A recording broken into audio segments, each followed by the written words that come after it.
El Mediterráneo había sido desde la antigüedad un mar muy transitado. A principios de la Edad Media, la navegación por este mar se basaba en la técnica de cabotaje. Esta consistía en ir de cabo en cabo, sin alejarse nunca de las costas para no perder el rumbo. Esta limitada técnica iba a ser superada por los marinos andalusíes al perfeccionar los sistemas de orientación heredados de los árabes.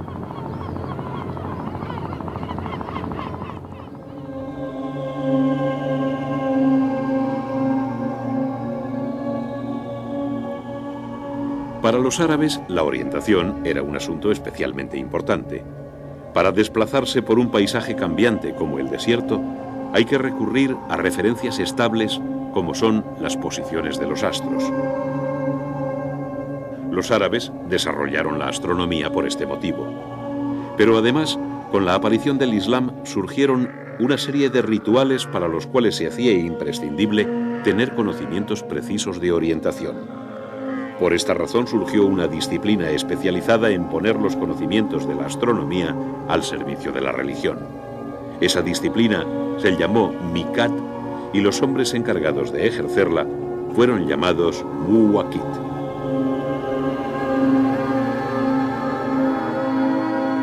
Desde entonces, los Muwaqit se encargan de resolver problemas prácticos de orientación fundamentales para el culto musulmán.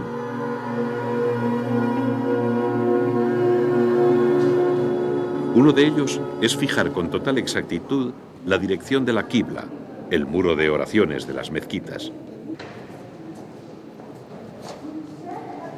Este debe estar orientado con toda precisión hacia la ciudad santa de la Meca, tal y como establece el Corán.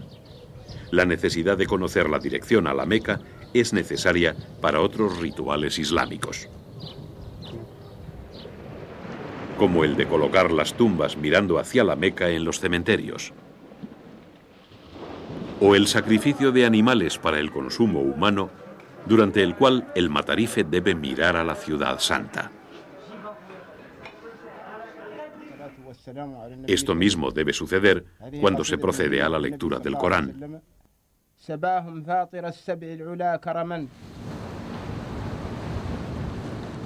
En la actualidad, encontrar una orientación determinada no constituye ningún problema gracias a los avances técnicos. Hemos subido a una lancha guardacostas de Motril para que Ildefonso Cano, jefe del servicio aduanero del puerto de esta ciudad, nos explique cómo funcionan los sistemas de orientación de la embarcación. Básicamente lo más importante que lleva cualquier barco es el compás o aguja magnética, que en definitiva es una brújula, que se orienta, que tiene la propiedad de orientarse en la línea norte-sur y te permite mantener un rumbo determinado. Luego tenemos el radar, un aparato mucho más complejo, que dentro de una pantalla y dentro de un radio de acción, según la escala en la que estés trabajando, te permite ver la costa o los objetivos o obstáculos que tengas dentro de ese radio de acción. Ahora aquí tenemos el GPS, que es un sistema de posicionamiento de cobertura mundial y te permite por medio de satélites conocer tu situación en todo momento, las 24 horas del día. Estos aparatos tan modernos habrían asombrado a los marinos andalusíes del siglo X, aunque ya por entonces eran capaces de viajar por el inmenso océano Índico. Para ello recurrían a los instrumentos más avanzados que permitía la ciencia de aquel tiempo.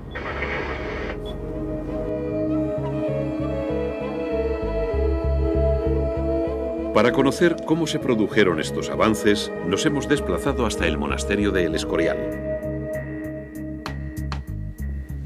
En su biblioteca buscamos el rastro a los científicos andalusíes que hicieron avanzar a la ciencia. Para sus progresos se basaron sobre todo en los conocimientos heredados de los griegos. Uno de estos sabios griegos fue Ptolomeo, que había calculado las dimensiones del Mediterráneo con gran imprecisión. La ciencia griega fue mejorada por los árabes, que inventaron útiles aparatos astronómicos. A partir del siglo IX, la ciencia andalusí conseguirá sus propios logros gracias a esos manuscritos orientales. Una de esas obras se conserva en esta biblioteca, las tablas astronómicas de Al-Batani. En el siglo X, el andalusí Maslama Se sirvió de ellas para corregir con gran exactitud el cálculo de Ptolomeo sobre el tamaño del Mediterráneo. La biblioteca también guarda un tratado del uso del astrolabio. Dicho aparato servía para conocer la latitud calculando la altura del Sol. Se coge el astrolabio por el colgadero o anilla, se pone el piloto o el marinero que va a medir la altura del Sol sobre el horizonte frente al Sol. Mueve el astrolabio y hace girar la alidada de tal manera que debe conseguir que un rayo de Sol entre por un orificio y salga por otro. A continuación mide los grados que marca la alidada y con unas tablas de declinación que llevan en todos los barcos hallan la latitud del lugar. El Museo Naval de Madrid exhibe en sus vitrinas numerosos instrumentos astronómicos utilizados por los marinos para orientarse en el océano. Parece ser que la brújula, que con su aparición revolucionó el arte de la navegación, fue inventada en Al-Ándalus, pues la primera referencia que se tiene de ella se produce en la península ibérica hacia el siglo X. Los navegantes musulmanes determinaban la velocidad de sus barcos mediante un sencillo sistema. Lanzaban al agua una boya atada a una cuerda que servía para medir el espacio recorrido. Al mismo tiempo, con un reloj de arena, calculaban el tiempo que tardaba el barco en superar la boya.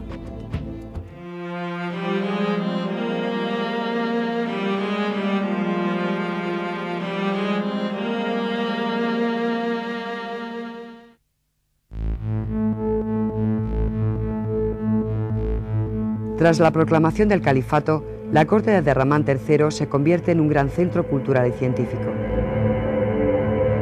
El esplendor económico por la llegada del oro africano propicia un gran desarrollo de la ciencia.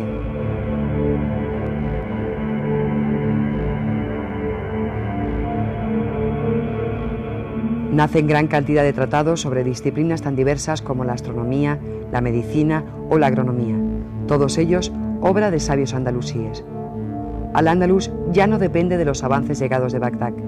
Tiene medios económicos e intelectuales suficientes como para brillar con luz propia. Alcanzar ese nivel no hubiera sido posible sin la llegada de la numeración desde Oriente. Aunque fueron los árabes quienes la introdujeron, en realidad proviene de la India. Esta numeración introdujo el sistema decimal compuesto de 10 cifras. Además, supuso la creación del concepto de cero que los árabes representaban con un simple punto. Los sabios andalusíes contaron desde entonces con un sistema numérico mucho más útil que el empleado anteriormente. Con el antiguo método, basado en la numeración romana, resultaba arduo realizar operaciones matemáticas muy simples, como la suma de 2 cifras con decenas de millares. Desde Al-Ándalus, la nueva numeración se iba a expandir hacia el mundo cristiano. Gracias a ella, la ciencia encontró la herramienta que necesitaba para dar pasos de gigante a partir de ese momento. Hacer cálculos de trigonometría con la ayuda de un lápiz puede ser un juego de niños. Pero para llegar a operaciones tan sencillas y útiles como estas, fueron necesarios los estudios de sabios andalusíes como Ibn Muad de Jaén. En Al-Ándalus ya se utilizaba la trigonometría para construir pozos, minas, puentes y sobre todo trazados urbanos. Cerca de la localidad granadina de Illora existió una de estas antiguas ciudades andalusíes. Para estudiar sus ruinas son necesarias mediciones topográficas basadas en la trigonometría. El sistema es bastante simple. Todas las excavaciones están referidas a lo que nosotros denominamos un punto cero. Ese punto cero, a su vez, debe corresponderse con una altitud determinada con respecto al nivel del mar.